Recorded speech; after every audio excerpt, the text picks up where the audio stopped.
یہ اس نے تانا دیا مصر کے تاجروں کو کہ تم مسلمان ہو اور تم اللہ کے نبی کو پکارتے ہو اور تم ان کو مشکل کشا سمجھتے ہو اور تم ان کو حاجت روا مانتے ہو. اب برنس ارنات نے تمہیں پکڑ لیا ہے, لائن میں کھڑا کر دیا ہے, ابھی تلوار چلے گی تمہارے سر اتر جائیں گے. بلاؤ اپنے نبی کو. این محمدکم, این محمدکم, تمہارے محمد کہاں ہیں؟ ان کو بلاؤ, ان کو بلاؤ, وہ تمہاری ینصرکم, وہ تمہاری مدد کریں. جس طرح آج کے ہمیں نبی کو ہماری طرف منسوب کرتے ہیں, اپنے نبی سے کہو, اپنے نبی کو بلاؤ. ایسے ہی وہ برنس ارنات کی فوج, خود برنس ارنات ان مصر کے تاجروں کو کہہ رہا تھا, این محمدکم صلی اللہ علیہ وسلم, کہاں ہے وہ تمہارے نبی؟ بلاؤ ان کو, وہ تمہاری مدد کرے.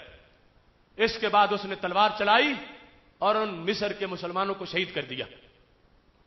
یہ بات صلاح الدین ایوبی کو بستر علالت پہ پہنچ گئی کہ برنس ارنات نے بغاوت کی ہے, ہماری حکومت کی ریٹ کو چیلنج کیا ہے اور اس نے مسلمانوں کو پکڑا ہے, مال لوٹا ہے اور پھر شہید کیا ہے. اور شہید کرنے سے پہلے اس نے کہا ہے بلاؤ اپنے نبی کو, وہ تمہاری مدد کرے. سب سے زیادہ جو سینہ زخمی ہوا تو اس جملے سے کہ این محمدکم ینصرکم, کہاں ہے تمہارے نبی صلی اللہ علیہ وسلم, انہیں بلاؤ وہ تمہاری مدد کرے. صلاح الدین ایوبی کا بخار اتر گیا. صلاح الدین ایوبی اٹھے, فوج ساتھ لی, برنس ارنات کے مقابلے میں آئے اور فوج کو سمجھا دیا باقی جسے چاہو قتل کرو, برنس ارنات کو زندہ پکڑا جائے گا. اس سے میں پوچھنا چاہتا ہوں اس نے کس منہ سے میرے نبی کا مجھے تانا دیا ہے؟ میں اس سے پوچھوں گا کہ وہ محمد عربی کی ضرب برداشت کرنے کے قابل کب ہوا ہے؟ وہ ان کے غلاموں سے تو مزہ چکھ لے, میں اس سے بات کروں گا پھر اس کا سر اتاروں گا. دیکھو کتنے جملوں کی حرارت ہوتی ہے. آج ان لوگوں کو شرم نہیں آتی, ایسے جملے بولتے ہیں, بلاؤ اپنے نبی کو, کہاں ہے تمہارا نبی, وہ کرے کچھ کرے, کہاں ہے تمہارا نبی. صلاح الدین ایوبی کی فوج چڑھ گئی, برنس ارنات کو پکڑ لیا گیا. جب برنس ارنات کو پکڑا گیا, سلطان صلاح الدین ایوبی نے اس کو سامنے کھڑا کیا اور اس کو یہ کہا تم نے کہا تھا این محمدکم, تمہارے محمد کہاں ہیں؟ او بدبخت, میرے محمد کی شان تو بڑی ہے, محمد کا غلام پہنچ گیا ہے. تیرے جتنے کام کیا انہوں نے کرنے ہیں ان کے غلام کافی ہیں. اس کے بعد تلوار ماری اور برنس ارنات کا سر تن سے جدا کر دیا. سر تن جدا کر کے ارسلہ براسی الی الملوک, دنیا کے بادشاہوں کے درباروں میں سلطان صلاح الدین ایوبی نے وہ سر بھیجا اور سر کے ساتھ ایک جملہ بھی بھیجا کہ انہ تعرض لسب رسول اللہ صلی اللہ علیہ وسلم فقتلتہ, اس نے چونکہ میرے نبی کو گالی دی تھی, صلاح الدین ایوبی کی تلوار نے اس کا فیصلہ کر دیا ہے. اب آپ سوچو, جرم اس کے اور بھی بڑے تھے. حکومت کی رٹ کو چیلنج کیا, تاجروں کو لوٹا, مسلمانوں کو شہید کیا, لیکن ایوبی کے دماغ میں یہ بات خلش اس کی ہے, کون ہوتا ہے میرے نبی کو تانے دے اور نبی کے غلاموں کو نبی کا نام لے کے تانے دے کہ بلاؤ اپنے نبی کو, بلاؤ اپنے نبی کو, ہوتا کون ہے اس انداز میں گفتگو کرنے والا؟ صلاح الدین ایوبی نے پکڑ کے سر اتارا. آج مخالف کیمپ کو سوچنا چاہیے, اپنے لہجوں کا دھیان کرنا چاہیے, اپنے لہجے صحیح کرنے چاہیے. سلطان صلاح الدین ایوبی کا وہ پیغام آج بھی گونج رہا ہے. وہ آمنہ سیدہ طیبہ طاہرہ کے در یتیم, وہ سارے جہانوں کے سردار, ان کی محبت سے آج بھی سینے روشن ہیں. آج بھی عامر عبد الرحمان اور ممتاز حسین قادری جیسے کارکن محلوں گلیوں میں موجود ہیں.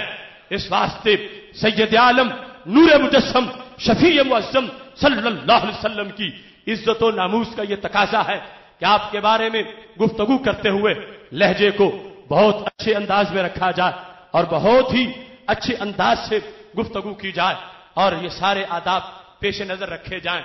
اللہ نبی وارث کے لحاظ سے یہ ایک تحفہ میں نے آپ کے سامنے قرآن اور بخاری سے تمہارے سامنے پیش کر دیا. اسے یاد کرنا ہے, اسے پہنچانا ہے, پھیلانا ہے. اس پر کوئی اعتراض کرے جواب دینا انشاءاللہ میری ذمہ داری ہے. آخری سانس تک انشاءاللہ پہرا دیں گے اور ہمیں ریال نہ بھی لے ملے، سرکار کی طرف سے جو حال ملا ہے انشاءاللہ اپنے اس حال پر جو ان کی محبت کی کیفیت اور حال ہے ہم خوش ہیں، اور ہمیں کوئی کمی نہیں ہے، ہمیں کوئی کمی نہیں ہے۔ ہزاروں لاکھوں نواب ہمارے جوتے کی ٹھوکر پر ہیں، ہمیں مدینے کا لقمہ کافی ہے، اور ہم اپنی بدنی طاقت سے نہیں مدنی طاقت سے لڑنے والے ہیں۔ انشاءاللہ ان کی محبت کا جھنڈا لے کر دنیا کے آخری کونے تک جائیں گے۔ آج جمعۃ المبارک کا جو موضوع ہے، مسجد رضا مجتبی میں مجھے حکم اذاں لا الہ الا اللہ، اس موضوع کو بھی سنیں، اور پھر یہاں پر جو آخری پروگرام ہے، مجھے اسلام چاہیے ہر نگر میں، اسلام کی انٹرنیشنل دعوت اور مسلم امہ کی تمازت اور حرارت کا بیان اس موضوع میں موجود ہے۔ کل کا موضوع، پرسوں کا موضوع، سارے موضوعات ہی بڑے اہم ہیں، اور بالخصوص جو سیکنڈ لاسٹ موضوع ہے عقیدہ توحید سے متعلق غلط فہمیوں کا ازالہ، اس کو بھی ذہن میں رکھیں۔ ابھی اس میں بھی بہت کچھ بیان کرنا ہے۔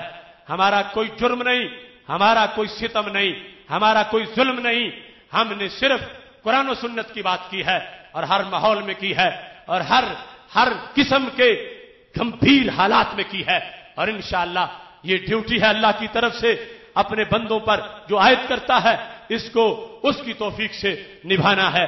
نبی اکرم نور مجسم شفیع معظم صلی اللہ علیہ وسلم کی نگاہ عنایت کے زیر سایہ آگے بڑھتے چلے جانا ہے۔ آپ تمام سے بھی یہی کہوں گا، ادارہ صراط مستقیم پاکستان کے کارکن بن جائیے، قرآن و سنت کا یہ پیغام گلی گلی محلے محلے میں آگے پھیلاتے چلے جائیے۔ انشاءاللہ فتح ہماری ہے، اسلام کا بول بالا ہوگا، ہر طرف اسلام کا جھنڈا لہرائے گا۔ ناموس نبی کی خاطر ہم ہر باطل سے ٹکرائیں گے، جو راہ میں ہماری آئے گا ہم اس کو مار گرائیں گے۔ یہ مسئلہ ہے جب ایمان کا، کیا خطرہ پھر جسموں جاں کا، اس مسئلے کو جو چھیڑے گا پھر تاج اچھالے جائیں گے۔ کیا حاجت ہے ہمیں زندگی کی، پھر زندگی میں شرمندگی کی، سب وار کے پونجی جندڑی کی، خود بدن پہ کفن سجائیں گے۔ گستاخ نبی کا چلتا پھرے، کیوں عاشق دل میں جلتا رہے، گستاخ کو آگ لگا کے ہی سینے کی آگ بجھائیں گے۔ اس راہ محبت میں ہم سے مہمان بنے جو جیلوں کے، کل خلد بری کے باغوں میں تختوں پہ دیکھے جائیں گے۔ محبوب کی عزت گر مانگے ہم سب کی جان بھی حاضر ہے، ایک جان نہیں ان پہ تو لاکھ بار بھی صدقے جائیں گے۔